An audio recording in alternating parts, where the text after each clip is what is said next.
Bon après-midi et bienvenue à cette autre chronique, La route du bonheur. Je suis Steve Pro et je suis celui qui chaque semaine vous accueille pour cette chronique en lien avec le bonheur, oui, bien évidemment. Qu'est-ce que ça prend pour être heureux? Comment on peut y arriver? Parce que je crois sincèrement que tout le monde, ou presque, peut être heureux dans la vie. Et bon, la semaine dernière, je vous ai entretenu au niveau d'une épreuve. Hein? Les gens qui vivent une épreuve, à quoi ça ressemble une épreuve, comment on peut passer au travers, c'est quoi les différentes réactions qu'on peut avoir face à une difficile épreuve. Je vous faisais des liens un petit peu avec mon épreuve à moi que j'ai vécue il y a plus de 30 ans. Cette semaine, j'y vais un petit peu dans la même veine, je poursuis un peu dans le même sens, mais j'y vais de façon...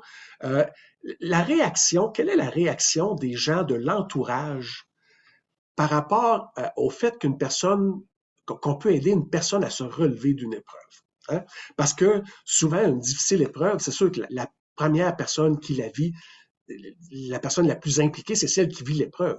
Mais les gens de l'entourage, les gens qui sont plus ou moins près de cette personne-là, vont vivre aussi souvent l'épreuve à leur façon et vont aussi probablement passer à leur façon à travers le cycle du deuil, les différentes étapes du deuil.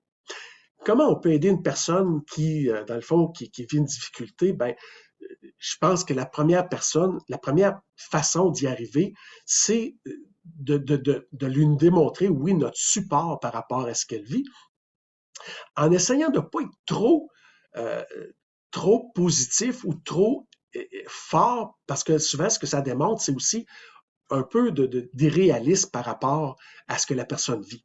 Donc, c'est d'être là pour la supporter, de lui dire, regarde, je sais que tu trouves ça difficile, je comprends bien, je suis pas à ta place, je peux pas sentir exactement comment tu le vis, mais je sais que tu vis ça de façon difficile et c'est normal. Et je peux te dire que moi aussi, de mon côté, je vis ça de façon très difficile et même que ça se pourrait bien qu'on sache pas trop comment réagir avec toi et tu pourras nous dire à quoi tu t'attends de nous. Donc, si la personne sent qu'elle a sa place, sent qu'elle peut dire son mot par rapport à ce qu'elle vit, ben déjà, ça nous aidera, ça viendra nous guider à dire, OK, comment je vais réagir avec toi? De ne pas essayer d'être trop positif aussitôt que la personne réagit en lui disant, ben non, prends pas ça comme ça. Ben voyons, prends pas ça aussi difficile que ça, tu vas voir, ça va bien aller. On ne sait pas comment la personne le vit. Hein?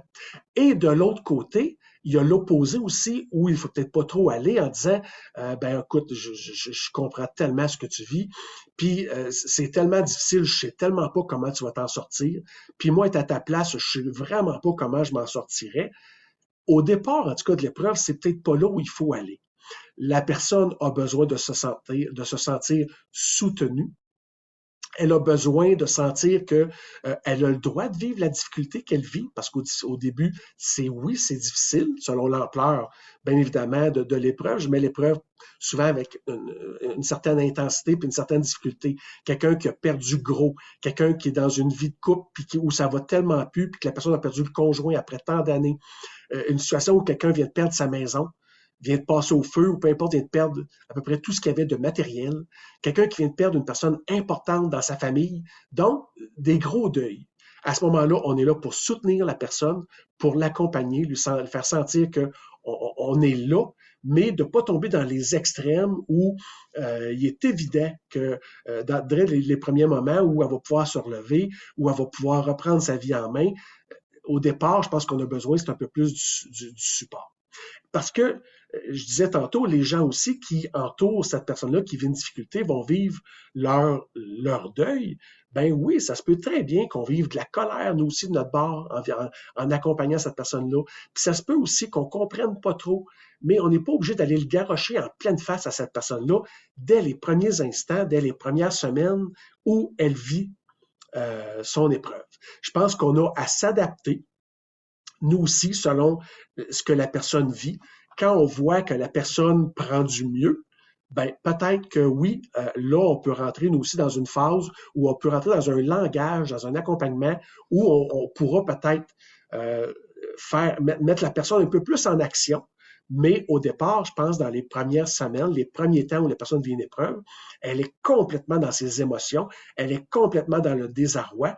Donc, c'est de lui laisser sentir qu'on est là, qu'elle peut vivre ce qu'elle vit, qu'on accepte ce qu'elle vit. Et à partir de là, ben, à un moment donné, on va s'ajuster. S'ajuster au niveau du positivisme, de l'ampleur ou de l'intensité du positivisme qu'on vit par rapport aux possibilités de la personne de s'en remettre, et d'être mieux.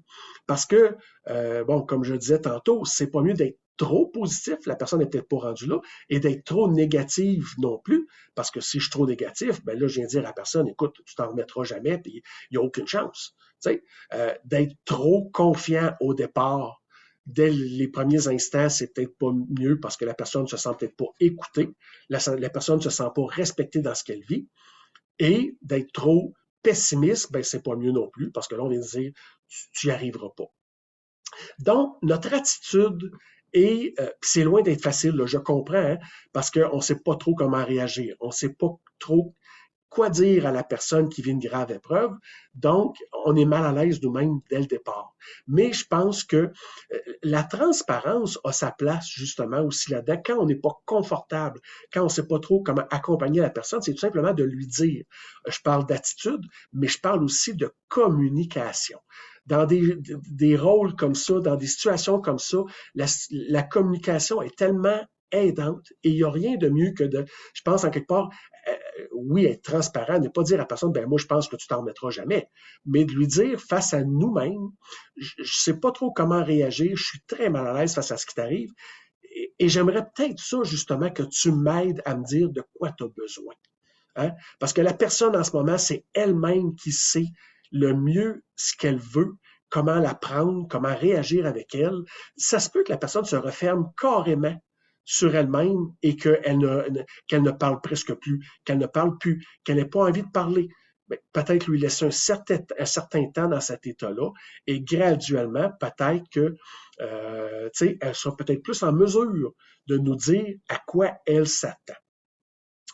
Euh, Dans le fond, avant d'aller trop rapidement face à une épreuve comme celle-là, c'est de dire à la personne qu'est-ce que tu veux, qu'est-ce que tu t'attends de moi, comment tu veux que je réagisse. Et à ce moment-là, ben, peut-être que ça facilitera les choses. C'est elle, dans le fond, qui peut dire je veux rien savoir, laissez-moi tranquille, puis quand ça sera le temps, je m'en remettrai. Ou peut-être de dire, ben garde, je ne sais pas trop comment m'en remettre, je ne sais pas trop de quoi j'ai besoin. J'ai peut-être envie, peut-être que pour un certain temps, vous me preniez en charge.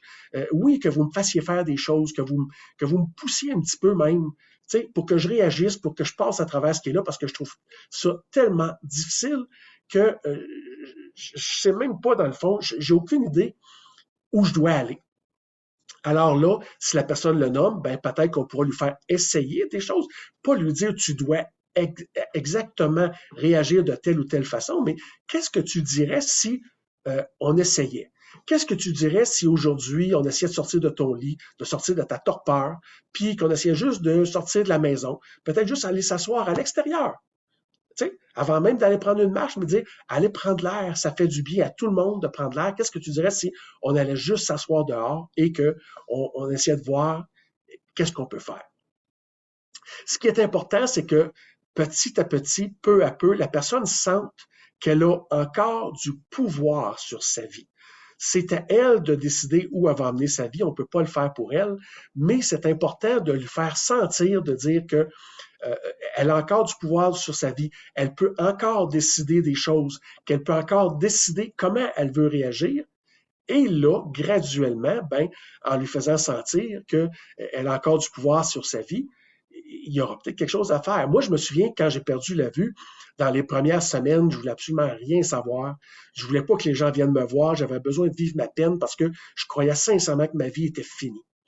Et graduellement, au bout d'un certain temps, les gens commençaient à venir me voir, ben, les gens commençaient à me dire, ouais, ben, moi, j'ai entendu dire que les non-voyants peuvent faire du ski, que les non-voyants peuvent retourner aux études, que les non-voyants font telle ou telle chose.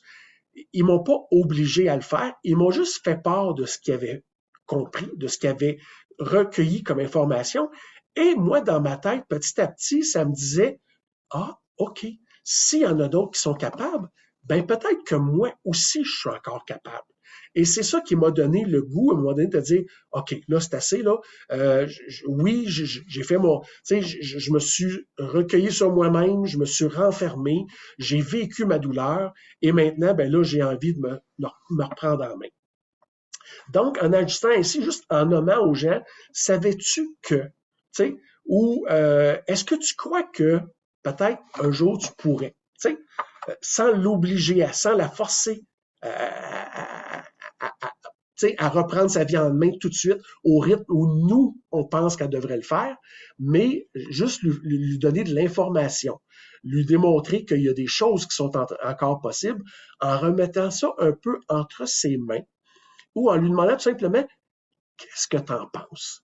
Je sais que tu n'es peut-être pas prête pour l'instant. Peut-être que tu n'es pas rendu là encore, mais je veux juste que tu saches qu'il y a des choses qui sont encore possibles dans ta situation. Donc, on laisse ça mijoter et la personne verra petit à petit ce qu'elle veut en faire. Donc, difficile pour moi de vous guider, de vous conseiller chacun de vous un à un parce que c'est du cas par cas. C'est quoi notre personnalité? C'est quoi la personnalité de la personne qui vit un deuil, qui vit l'épreuve? C'est quand même difficile, mais je veux quand même vous donner quelques pistes de ce côté-là pour vous dire s'il y a quelqu'un de près de vous qui vit une épreuve, ben, vous savez un peu comment réagir. Donc, j'espère que ça vous aide. J'espère que ça peut vous rassurer si vous êtes quelqu'un qui vit avec une personne qui vit une épreuve en ce moment. Et si jamais ça se produit dans le futur, ben vous saurez au moins quelques pistes, vous aurez quelques pistes pour savoir comment réagir. Sur ce, je vous souhaite bonne semaine. Si vous voulez en connaître un peu plus à mon sujet, je vous rappelle ou je vous dis, si c'est la première fois que vous m'écoutez, que vous pouvez aller sur le steveprou.ca, STEVEPROULX, tout en minuscule, .ca. Et là-dessus, ben, je vous souhaite bonne semaine.